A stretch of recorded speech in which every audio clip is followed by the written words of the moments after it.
Mes frères bien-aimés, le deuxième géant de la prière, c'est la condamnation et la culpabilité de nos péchés passés. Amen. Nous ne devons pas nous laisser entraîner par les diables. Nous allons lire rapidement dans Hébreux. Hébreux chapitre 9, versets 13 à 14. Hébreux au chapitre 9, versets 13 à 14. Je lis au nom du Seigneur. Hébreux chapitre 9, verset 13. La Bible déclare ceci.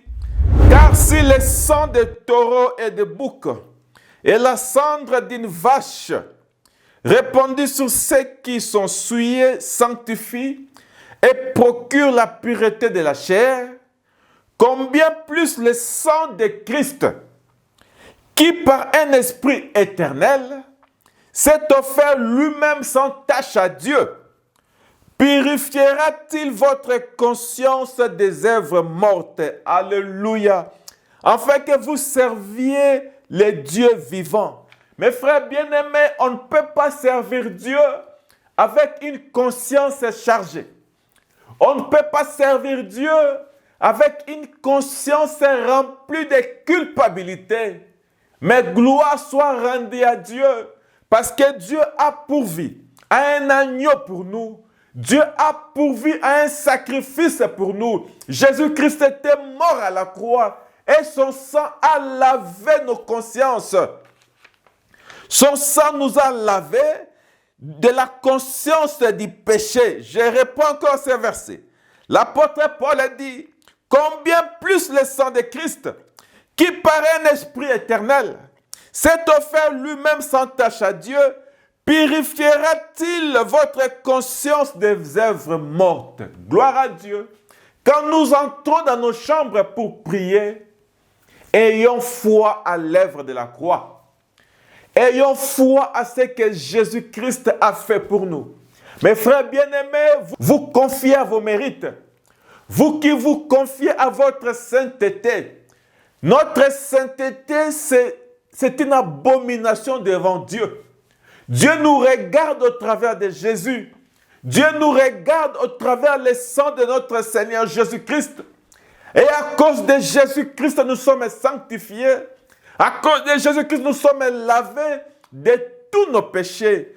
Et son sang nous purifie de toute conscience du péché. Amen. Nous allons encore lire dans Ésaïe. Ésaïe au chapitre 43, verset 25. Ésaïe 43, verset 25.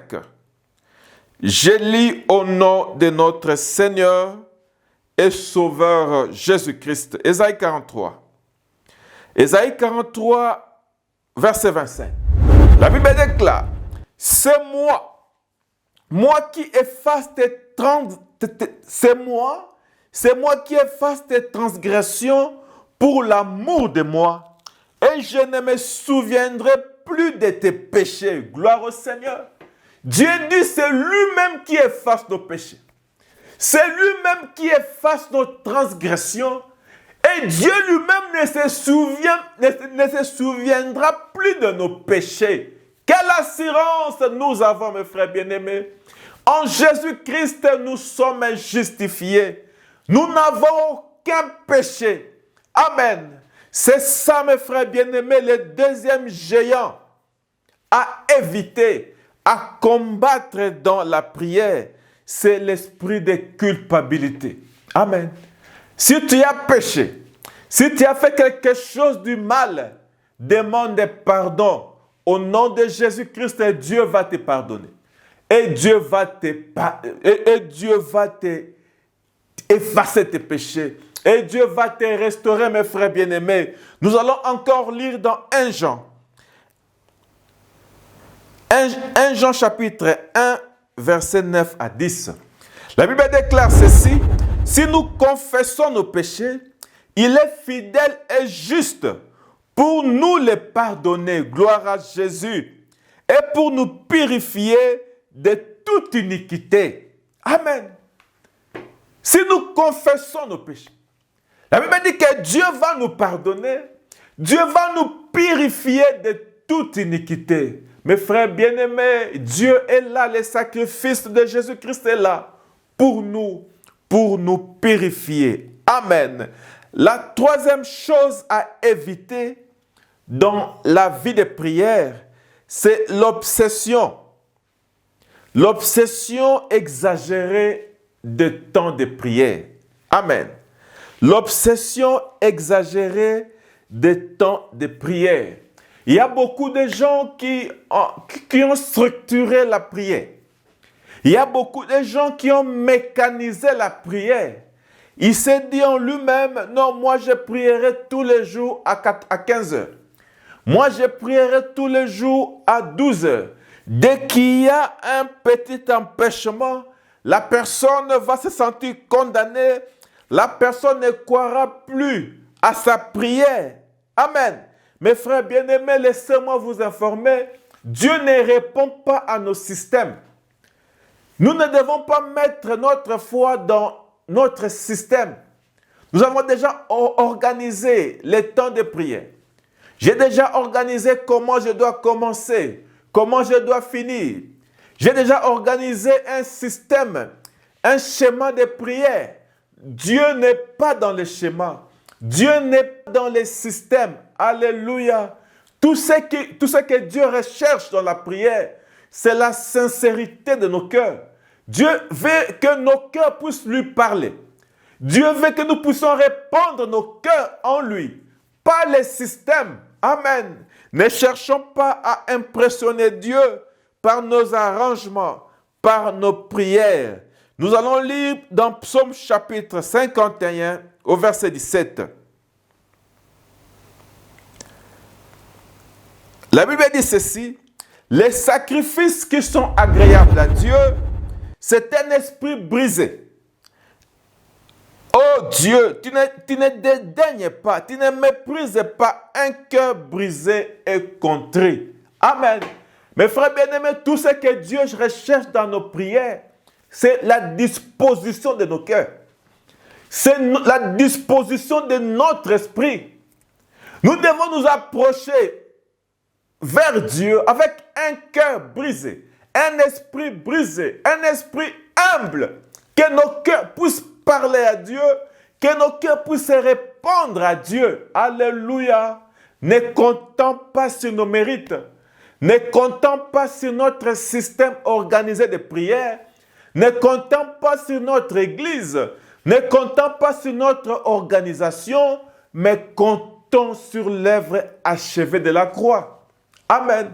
Beaucoup de gens n'arrivent pas à prier correctement parce qu'ils sont obsédés à leur église bâtiment. Ils sont obsédés à leur programme de prière. Ils sont obsédés à leur temps de prière, ne laissant pas la liberté au Saint-Esprit. Alléluia. Mes frères bien-aimés, la quatrième chose à éviter dans la vie de prière, nous devons éviter à nous confier dans les sensations. Il y a beaucoup de gens qui, quand ils prient, pour qu'ils puissent croire que Dieu lui a exaucé, pour qu'ils puissent croire que Dieu les a exaucés, ils aiment sentir quelque chose. Ils aiment voir le feu ou sentir des tremblements ou sentir froid au dos ou voir quelque chose pour qu'ils puissent croire que Dieu les a visités. Mes frères bien-aimés, Dieu peut te parler par une voix douce. Dieu peut se manifester comme il veut. Dieu peut te donner des manifestations physiques, tout comme il peut te visiter sans que ton corps ne puisse sentir. Amen. Alors, nous ne devons pas croire à nos sensations, mais plaçons notre foi sur la parole de Dieu. Amen. Nous ne devrions pas dépendre aux sensations pour croire que Dieu est avec nous. Non. Nous ne devons pas chercher à sentir quelque chose pour confirmer que Dieu nous a touchés. Alléluia. Dieu peut te toucher. Dieu peut te visiter sans que ton corps ne puisse se sentir. Amen. Nous nous approchons de Dieu par la foi, non pas par des sensations. Nous approchons à Dieu par la foi. Alléluia. Dieu nous a déjà parlé par sa parole qui est dans la Bible. Tout ce qu'il demande de nous, tout ce qu'il attend de nous est que nous puissions croire à sa parole. Nous pouvons croire en lui. Alléluia. Nous allons lire rapidement dans Hébreux chapitre 11, verset 6. Qu'est-ce que la Bible dit? Hébreux 11, verset 6. Les 5 habitudes à éviter. Les 5 habitudes à éviter dans la prière. Nous sommes au 4e point, qui est éviter de te confier dans tes sensations. Amen. Éviter de confirmer la présence de Dieu par ce que tu sens ou par ce que tu vois. Nous recevons tout de Dieu par la foi. Amen, amen. Nous sommes ici dans Hébreux chapitre 11, verset 6. Nous allons lire au nom du Seigneur. Hébreux 11, verset 6. Or, sans la foi, il est impossible de lui être agréable. Car il faut que celui qui s'approche de Dieu croie que Dieu existe et qu'il est le rémunérateur de ceux qui le cherchent. Alléluia. Mes frères bien-aimés, nous prions Dieu par la foi. Nous servons Dieu par la foi et nous prions par la foi. Nous ne cherchons pas des sensations. Nous ne cherchons pas à avoir du feu. Nous ne cherchons pas à avoir quelque chose. Dieu peut le faire tout comme il ne peut pas le faire. Amen. Il peut le faire par sa volonté. Mais tout ce que nous devons faire, c'est croire que Dieu existe. Amen. Que croire que Dieu est avec nous. Pourquoi? Parce que sa parole a déjà dit qu'il est avec nous. Jésus-Christ a dit, voici, je suis avec vous tous les jours, jusqu'à la fin du monde. Amen. Mes frères bien-aimés, tu n'as pas besoin d'une prophétie pour croire que Dieu est avec toi. Je le répète encore, tu n'as pas besoin d'une prophétie pour croire que Dieu est avec toi. La Bible te dit que Dieu est avec toi. Amen. Crois seulement ce que Dieu a dit. Il est avec toi. Que tu puisses sentir du feu ou non, que tu puisses avoir froid au dos ou non, croyez que Dieu est là. Croyez que Dieu écoutera vos prières. Croyez que Dieu exaucera à vos prières. Alléluia. Mes frères bien-aimés, alors qu'aujourd'hui, nous sommes au temps où il y a beaucoup de faux prophètes. Il y a beaucoup de faux serviteurs de Dieu, des magiciens qui se sont transformés en prophètes, des magiciens qui se sont transformés en serviteurs de Dieu pour tromper et séduire les enfants de Dieu. En sorte qu'aujourd'hui, nous avons des enfants de Dieu qui sont là agités. Ils ne sont pas calmes. Ils ne veulent pas lire la Bible. Ils ne veulent pas lire la parole de Dieu. Tout ce qu'ils font, c'est courir après des prophètes. Courir cherchant des prophéties, cherchant la direction, alors que Dieu a déjà parlé dans la Bible. Ils veulent voir du feu. Ils veulent voir du sensationnel. Mes frères bien-aimés, évitons les sensationnels. Alléluia. Parce que le diable peut imiter tout. Mais le diable n'imitera jamais la parole de Dieu. Le diable n'imitera pas la parole de Dieu. Alléluia. Nous combattons le diable par la parole de Dieu. Regardez Jésus. Il avait tous les pouvoirs. Mais Jésus-Christ a vaincu le diable par la parole. Quand le diable les tenta dans Matthieu chapitre 4, Jésus n'avait pas utilisé sa puissance, mais il a utilisé la parole de Dieu. Mes frères bien-aimés, c'est d'une importance capitale, une importance vitale pour nous de comprendre que nous devons placer notre foi dans la parole de Dieu. Amen. Nous ne devons pas placer notre foi sur des sensations. Nous ne devons pas placer notre foi sur toute autre chose.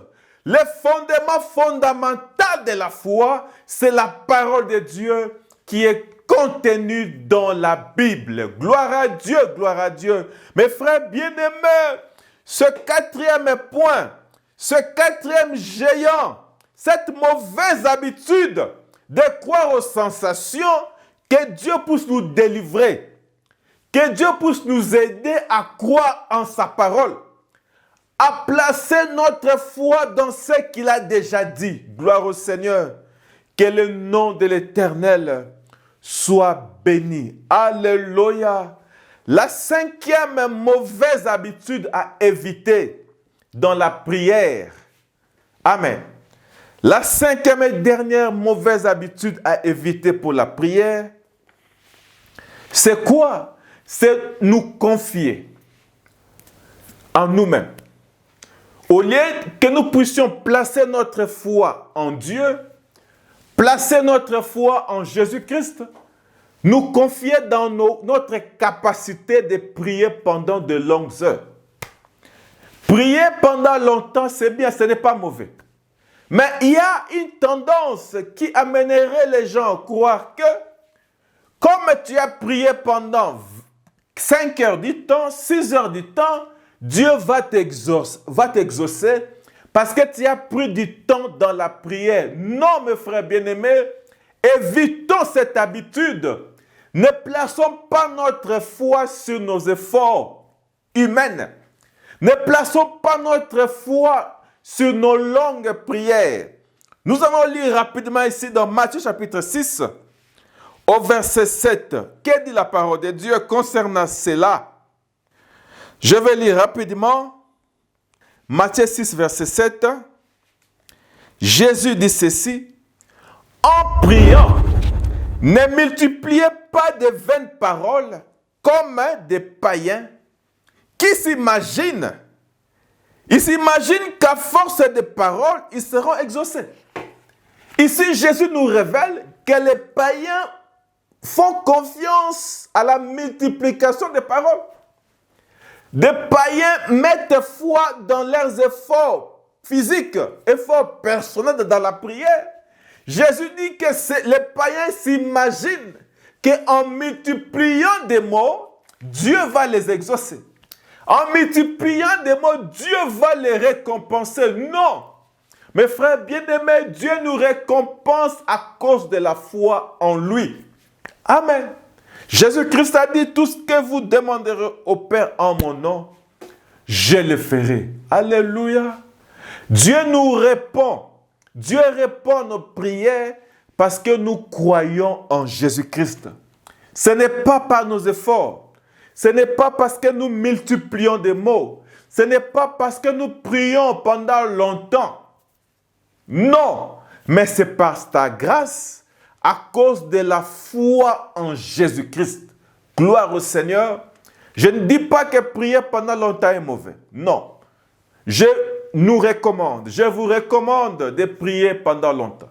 De prendre beaucoup de temps dans la présence de Dieu. Mais nous devons savoir que nous ne serons pas exaucés par nos efforts. L'unique condition de l'exaucement, c'est la foi en Dieu. C'est la foi en Jésus-Christ. Amen, amen, amen. Dieu nous exauce par sa grâce. Dieu nous exauce par son amour. Dieu nous exauce à cause de sa parole. Dieu nous exauce à cause du nom de notre Seigneur et Sauveur Jésus-Christ. Que le Seigneur Jésus-Christ vous bénisse. Que Dieu nous aide à prier en vérité et en esprit. Shalom, shalom, shalom. Que le Seigneur vous bénisse. Merci beaucoup.